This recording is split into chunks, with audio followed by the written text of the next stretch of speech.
ایک صحابی آئے، یا رسول اللہ میرا پڑوسی ہے، اس کی کھجور ایسے ٹیڑھی ہو کر میرے گھر میں چند اس کی شاخیں ہیں، ان پہ پھل لگتا ہے، وہ جو ٹوٹ کے گرتا ہے میرے بچے اٹھا لیتے ہیں، ہم غریب ہیں، وہ بھاگا بھاگا آتا ان کے منہ سے کھجور نکال لیتا ہے، اس کو کہیں کہ بچوں پر اتنی زیادتی نہ کرے۔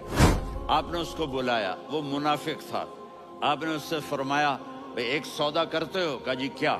کہا یہ کھجور مجھے دے دو اور اس کے بدلے جنت میں کھجور لے کے دوں گا۔ وہ کہنے لگا یا رسول اللہ یہ اصل میں میرے بچوں کو بہت پسند ہے، کوئی اور کھجور ہوتی میں دے دیتا، یہ تو میری معذرت ہے۔ وہ تو منافق تھا، وہ اٹھ کے چلا گیا۔ ایک صحابی بیٹھے تھے، وہ کہنے لگے یا رسول اللہ اگر میں وہ کھجور لے کے دے دوں تو مجھے جنت میں لے دیں گے؟ ان کا نام ہے ابو الدحداح۔ آپ نے کہا ہاں تو مجھے لے کے دے دے میں تمہیں لے دوں گا۔ وہ اس کے پیچھے چلے گئے، اے بھائی کتنے میں بیچو گے؟ میں نے کہا جا جا، میں نے اللہ کے نبی کو نہیں دی، تمہیں کیسے دے دوں؟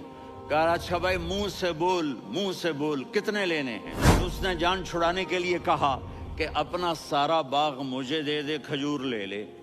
باغ میں 600 کھجوریں اور یہ کھجور کسی اور کو دینی ہے۔ تو کہتا ہے پکے ہو، پھرو گے تو نہیں؟ کہا میں پاگل ہوں، میں پھروں گا؟ مجھے 600 کھجوروں